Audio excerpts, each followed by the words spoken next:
Hello, I'm Becky O'Hearn, Head of Early Childhood at Wichita Collegiate School, and I'd like to talk to you a little bit today about building a foundation for reading in the early years. Parents long to see their children grow into successful learners and motivated readers who enjoy reading. And this process begins when children are very young, even before the parents are aware. It begins between an infant and a child, and the parent is the first teacher. The relationship between the child, the very infant child who looks up to his parents without any knowledge whatsoever of language, that child and that parent's relationship is really the framework for how a child will acquire speech. And speech does precede the reading process.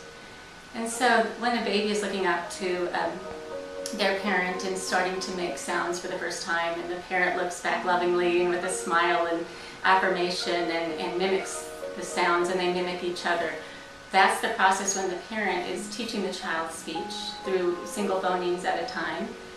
And over 18 months to 3 years in most children, the child learns to attach phonemes together, build words, and then add meaning to those words, and then have enough vocabulary to actually use those words in phrases and sentences 4 to 10 words long, to really just communicate what their needs are in the world. And so the parent really is the first teacher to lay the foundation for reading.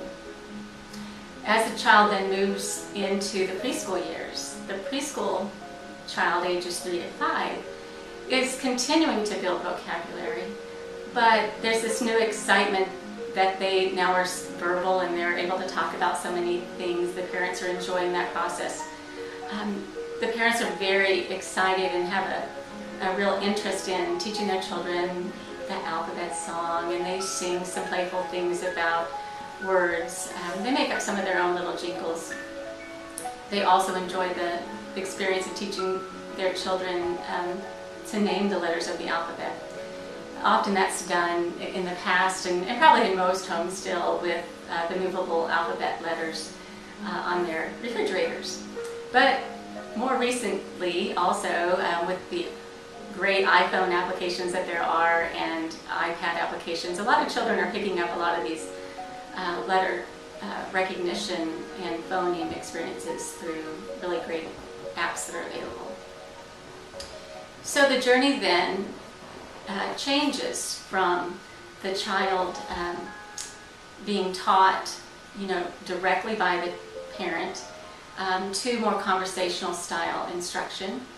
And a lot of parents think as soon as a child can identify the letters of the alphabet and seems pretty verbal and can communicate their needs, that they should be ready to learn to read, even if they're only 3 and a half to 4. And this is usually not the case.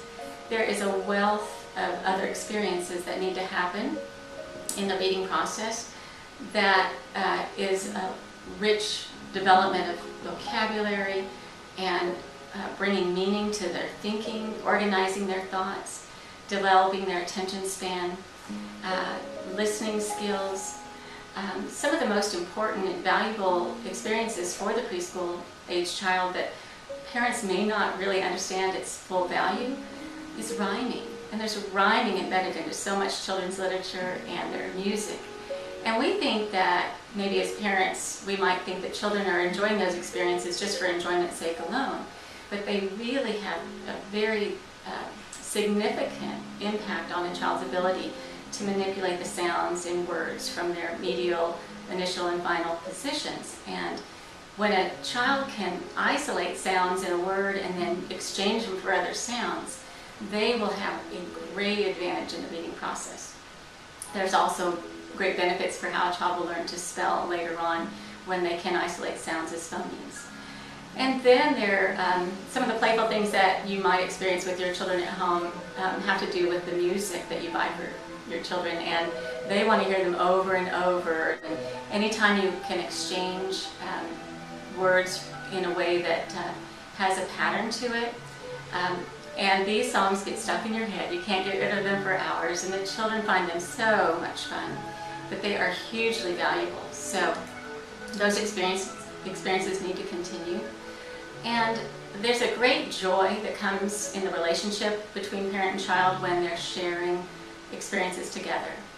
And as the child turns 4 and they become more independent, it almost, some of the parents may misinterpret how much their child still needs them to read to them and to enjoy the experience of actually talking about the storyline, thinking about what might happen next, thinking about the ideas represented in the story, and asking the what is happening, why is it happening, and what else could happen, or what if.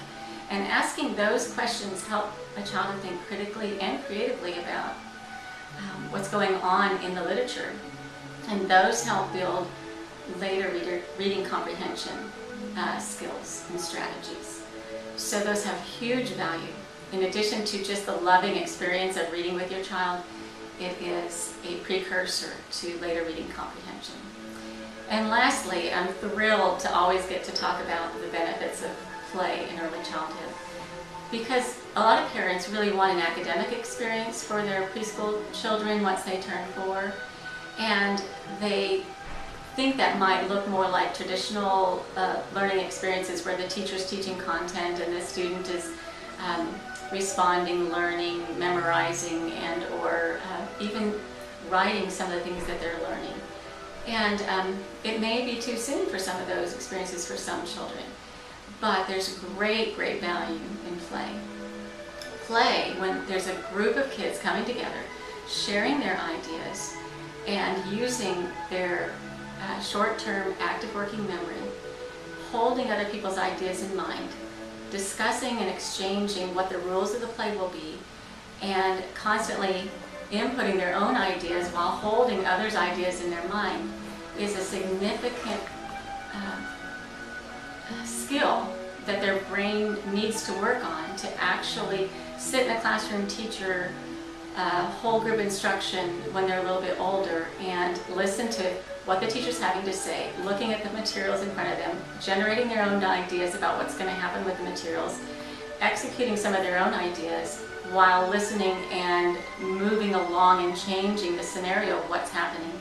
So really exercising that active working memory in imaginary play or pretend play is really beneficial. It also gives the student an idea or an opportunity to take some of their own concepts and knowledge that they're learning or they're wrestling with and they're trying to bring to their own conceptualization and put those into practice, apply them into their own pretend scenarios, and use their language skills to do so. So the more that the children talk about what they're thinking about and they can explain it in descriptive and meaningful ways, the more they practice it, the better they become. So in addition to play being important for their social and emotional development and physical, at times when it's outdoors on the playground, but it actually is hugely important for their cognitive development. I am Becky O'Hearn, Head of Early Childhood at Wichita Collegiate School. And if I could be of any assistance to you in helping you with your early childhood age student, please feel free to contact me. You can reach me by email or phone.